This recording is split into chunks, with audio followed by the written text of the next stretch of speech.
Welcome to Girl Talk with Amy, Anna, and Lisa. Come on, girls. Yeah, you know it's our world. So tell me, where the girls at? Come on, girls. Like many girlfriends, we get together, share what's going on with friends, families, life in general, good, bad. We're always here to support each other. When we visit each other, we spend time doing our girl talk in the comfort zone. The comfort zone is a place where we can be very vulnerable with each other, no judgments. We want to make sure we're uplifting and helping each other when we're down. However, when we're having great success, we're definitely supportive and we're cheering each other on. We are here to support all of you. We realized one day that we had to share this message with others. What we talk about in the comfort zone is something that can empower women all over the world. And we wanted to bring you into our world where we meet once a week. We hope that you enjoy our show. Please like, subscribe, and share with others. We'd love to hear back from you. Welcome to the show. Which is why we're going to manifest some money.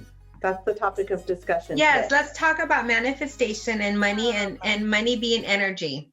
So, well, you just let it right off. Go, girl. I like that. I want to hear what you have to say about manifesting money and how it's just energy. That's right. Manifesting money. Money is just an exchange of energy, which is something that took a long time for me to realize. A very long time. Because I also realized how much I was chasing it. And my coach actually puts it perfectly when she tells her story. She says, money's like a puppy. When you chase a puppy, what happens? He runs away. Mm-hmm. But when you just stop, calm down, maybe sit down on the floor, call out, hi, come on over. What happens? Comes right back to you with a lot of love, right? Yes. And it took a long time for me to finally realize that. And then it also took me a little while to realize all I have to do is just realize that I'm living in it and it's abundantly flowing around me and to me. And as soon as I talked about being grateful for it and I embraced it, it started flowing. So I have to tell you a little story. It just happened just today, as a matter of fact. So the last few days, we're changing over business. As you know, business closed out profit and loss at the end of the year, the whole thing. We're reconciling all of our numbers. We've of course started January or finished up January now and moving forward, and the year's on going. And I thought, there's a few things I need to accomplish Q1. And I always have this number, whether it's in hundreds, thousands, millions, it's the same front numbers, okay? So of course I start thinking about it, and I'm like, it's flowing my way. It's totally flowing my way. No lie. In the mail. My husband walks over and he says, boy, you got a nice little check back from the escrow. I said, what are you talking about? Sure enough, there's a check written out to me. The first digit is the digit that I always remember, that I always manifest. What? Honest. Yes. Wow. And it's not, I will tell you that this number has followed me since the day I acknowledged it, since the day I've acknowledged all of this. When I started, from that day, I said 1 year, almost to the penny. I pulled reports for my payroll. I called my coach. I said, you're not going to believe this. My partner and I were blown away, almost to the penny, the exact number that I manifested. That check started with that same digit. It's not the exact same amount, but the first digit is my digit. Where did you get this number from? I just trusted my unconscious mind. That's exactly what she told Just me to do. popped into your head? She said, what number do you want? And I was like, you know, and of course, there's that moment where you're like, oh, I would really like this number, but you know, what's the real number? And in your mind, you start playing a game with yourself, right? And then she just said, stop, trust your unconscious mind. What's the first number that popped into your mind? And I thought about it, and she goes, okay, say it. And I couldn't even say it. I couldn't even say it. And then she said, okay.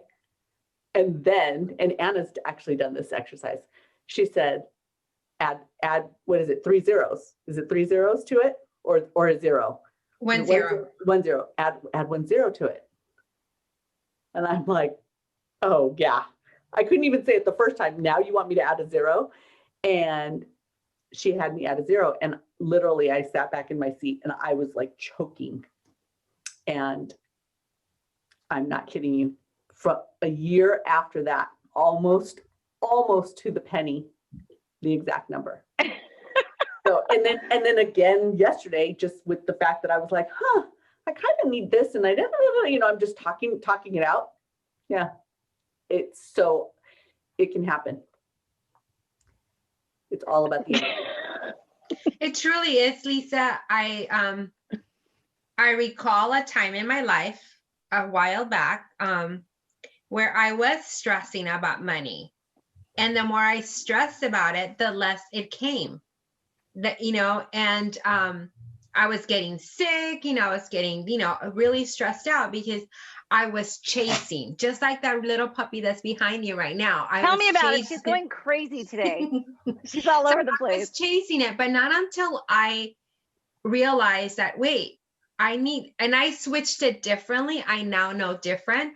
But back then, when I didn't know what I know now, I started just thinking, I'm grateful for what I have. And then I started doing, I started logging all the money that was coming to me.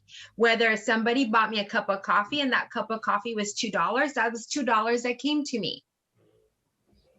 And I started appreciating that energy that way.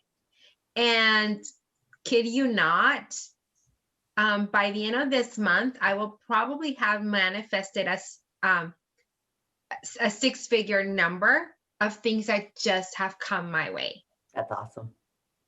Because of that abundance and the gratitude of just thinking of it.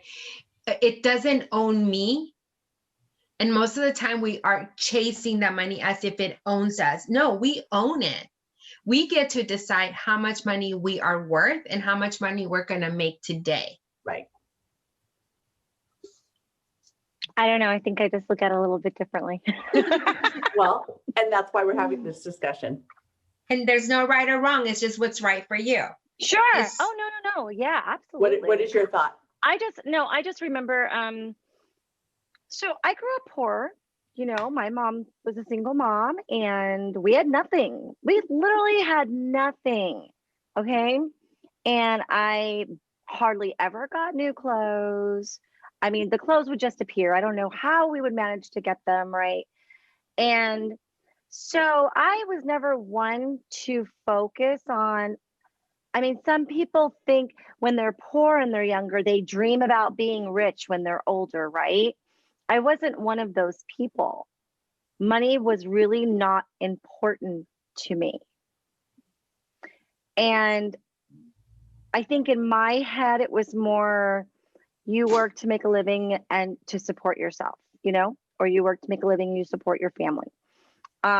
It wasn't, I want this huge abundance of money ever. I never had that mindset. When I was married and, his career started to take off the way it did, and all of a sudden all this money fell into our lap, I watched what it did to him. And he could say that it did something to me, and he probably does say that. Well, I know he does say that. And maybe it did change me a little bit too, because now I had all the money that I could ever think that I would need, right? But in his mind, he needed to continue that same cycle of bringing in this abundance of money.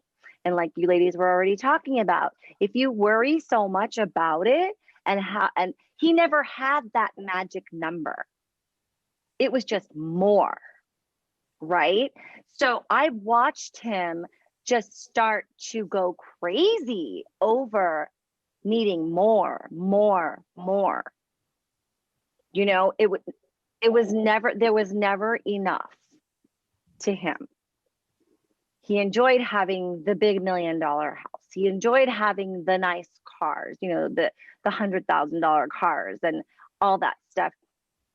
Yeah, it's all nice, but what's going to happen to it? Who cares? You know, I remember a time when he was just so over the top, so stressed out about how he was going to make more money. And it was a bad point in his career, because his career did this, as anybody's career does, right? That's So called when life. it was at a low point, when it was at a low point, he would stress the hell out. And his mind was just going insane. You know, he's snapping at everybody. He's not happy. He's chain smoking cigarettes. You know, he's getting drunk and staying up all night and thinking about how he's going to make more money, to the point where I was like, let's get out of this house. You know, let's sell this house and let's go move back into our smaller house. I was totally for that. Like, I would live in a cardboard box with this man, right? And his response to me telling him that was complete anger. How dare you say that after everything I've worked for? How dare you? Don't ever say that again. And I was just like, whoa. And that will stick. I probably said it 20 years ago, and that will stick in my mind probably for the rest of my life, that he said, how dare you say we moved down? You know, because I think he was all about, he was the showboat, you know, all of his material things, all of his kids had expensive material things, you know, that was more important, even though he'll tell you probably to this day that he didn't care about material things. He bought the big house for me. He bought the nice cars for me. I didn't want the Porsche, but yet it was bought and it sat in the garage and was never driven, you know, for years. So I probably have like some sort of traumatic, you know, thing in my head that I'm never going to chase that dollar again. I'll never chase it. But I will continue to be the hard worker that I am.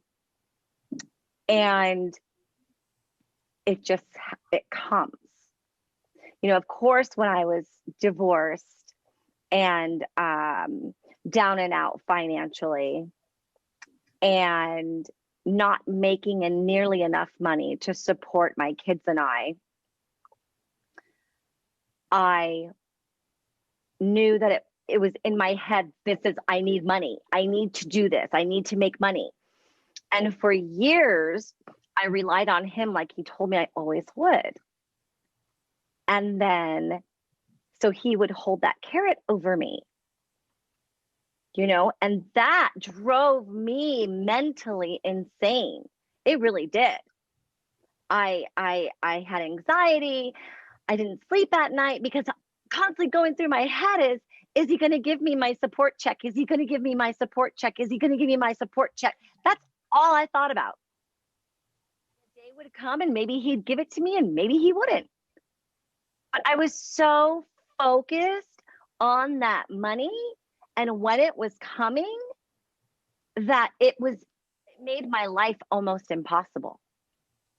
And I know that so many people put their eye on the prize, and their prize is some financial abundance in some way. I feel fulfilled. Now, maybe I'm just saying this shit now because I'm nice and comfortable, you know? But I feel fulfilled when I am doing the best at what I do, rather that be being a mom, being a partner, being a friend, being a business owner, being a boss. That's where my fulfillment comes from. And I realized that the second I stopped worrying about when the money was going to come in, and that's where I can relate to you ladies, it comes in. Yeah, I reached my 6 figures last year. Holy shit! Who the hell would have thought in a million years? I didn't think it in a million years that I would make 6 figures by myself. By my fucking self. Not because people gave it to me, because I earned it. I was the best that I can be. And I'll just continue to be the best that I can be. So that's my whole money thing. Well, I'm glad that you brought it full circle, because at the end, it's about the energy that you post, and it's about us showing up from a place of service and being the best person that we could be. We are the experts in our field. And when we are the experts in our field, we are valuable. So at the end of the day, it's not about how much money I make. It's about how many people I've served. And because my time is valuable, then I'm worth that amount of money. Yes. And that energy that I put out is about serving. It's not like I am chasing the client because I need this client. I'm just serving. And so the energy comes back to you and it flows in the abundance of money. But we also have in our audience, there's people that could relate to what we are feeling right now, as we see money as an energy and we're bringing it into our lives. But there's also the people that could relate to my story earlier, when money was stressing me out and making me sick and not being able to see money for what it is. It's until we start to appreciate money as the energy. It's like, thank you for this quarter that I just found, or that penny that you find it. That is something that's a little bit extra, but we need to show gratitude. And once we start appreciating it, it starts to manifest in different ways. When somebody gives you a cup of coffee, when somebody buys you a drink, those are all ways of manifesting into your life. And if we could start seeing it that way, it changes everything. And one step further, I think, in my opinion, we're all saying the same thing, just in different language. Because, Lisa, you absolutely manifested it. Because you created that second business. Well, you had both businesses. However, look at how much now new business came to you this year in that other vehicle, right? Mm-hmm. And so you just manifested through the fact that you earned this, you had this other work come to you, these other jobs, these other tasks to get paid. It was just, that's just the energy that was required to actually receive it. So for me, it's the same exact message, to tell you the truth. We're just using different language to send it off. However, why I wanted to talk about this today is because in this pandemic, we are finding that there are many of the haves and many areas and industries that are flourishing. And then there's the complete extreme opposite. The middle ground, you're not hearing a whole heck of a lot about the middle ground. You either still have your employment, your business is thriving, or it's not. You're not hearing about the middle. What happens to those people over here that really don't have it flowing? How can they shift? How can they make that mind shift over? How can they manifest that change to occur? How can they change their energy to be more open for it? Because they're in chase mode. Mm-hmm. And I wanted to make sure that we each shared a story about it, because it gives hope, right? There are individuals that, oh my gosh, there's no way. Oh my gosh, I need the PPP so bad for their business, or I need this, I need that. It's coming. It's all coming. All of a sudden, we're seeing some emails. I'm on some email chain with some other groups. They were denied first round. every single one of them has been approved second round. Oh, I have not that's heard good of news. one denial in round 2 That's awesome. for the That people is, that have around me. So it's flowing. It's just when it's your time, Mhm. and it will come. Yeah, I actually had someone tell me, just apply for it. You can get it. I'm like, but I don't want to because I don't need it. I want the funds to be there for someone, a business owner that does need it. Because if it runs out, it runs out, right? Well, so here's the thing. And I personally have not researched a whole heck of a lot about it because I fall into a different category. Okay. Where it's not like I can just go apply because I fall under the umbrella of the company. Okay. However, with many of these programs, including the vaccine, Mm-hmm. when an allocation is placed in a particular area, in a particular geographic area, or to a specific organization, when that allocation is placed, that allocation is it. $152 million. I'm just throwing this number out there. Yeah. $152 million is set aside. If $152 is not used, That's money ringing right now. You manifested it. See what you did? Yeah. Now the phone's ringing. actually it is. If $152 million is not used, then the next cycle, when those who are in control of it, if they do not see that you've used $152 million, Mm-hmm. then if you've only used $148 million, they only allocate $148 million. Now, hold on a minute. You just said, we'll give it to somebody who needs it. Mm-hmm. That's how I translated your statement. Right. True? Yes. Yes. Yes. If there's a cap and they said the maximum you could get based on your application, based on the type of business you are, the maximum you could get is $15,000. Therefore, that money's been allocated for and it can't be used. Now what? You chose to leave it in the pot. Nobody else could go get it. Or maybe somebody else could have, or maybe they didn't qualify for it because maybe they were in the lower tier or the higher tier. Now your $15,000 is just sitting there. And now you brought down that number from 152 to 148. Or It's a game. somebody else could not get their allocation because I took it and didn't need it. But the point is to maximize those dollars. There are more people that think, oh, I can't qualify, or they stop themselves, they limit themselves. We know for a fact. We know that. We've seen the statistics. Mhm. Because if those statistics were not true, they wouldn't have it set like this. And this is not just in this particular program. This is how government works. This is how money and budgets work. This is how the government budget works.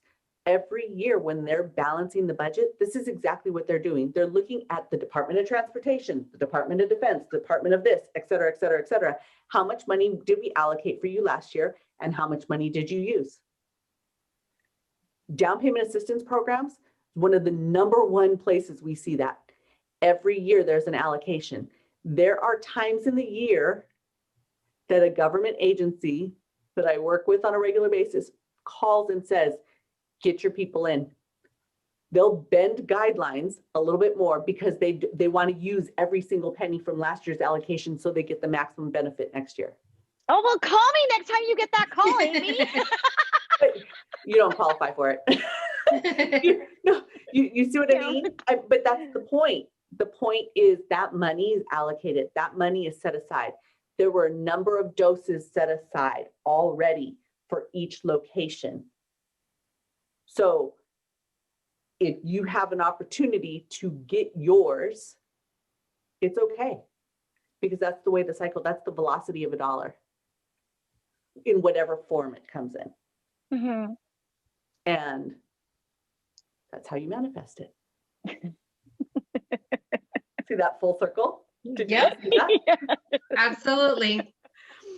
Do you have any last parting comments for the group and for the individuals listening? Because let me tell you, I think that everybody should be sitting down with their gratitude book, talking about what they need and what they want and how they're just going to open themselves to it. So it can just slap them in the face, come right back at them. I think I kind of want to hear from Anna because, Amy, you were saying, what do you tell those people who are not thriving as some of us are and that no longer have their job or their business? Anna, I think that's a cue for you in regards to someone's mindset that, they can't have that woe is me, right? Negative talk. So tell us. The first thing we need to do is start changing our languaging. We need to stop saying I can't afford this, I'm not worthy of this.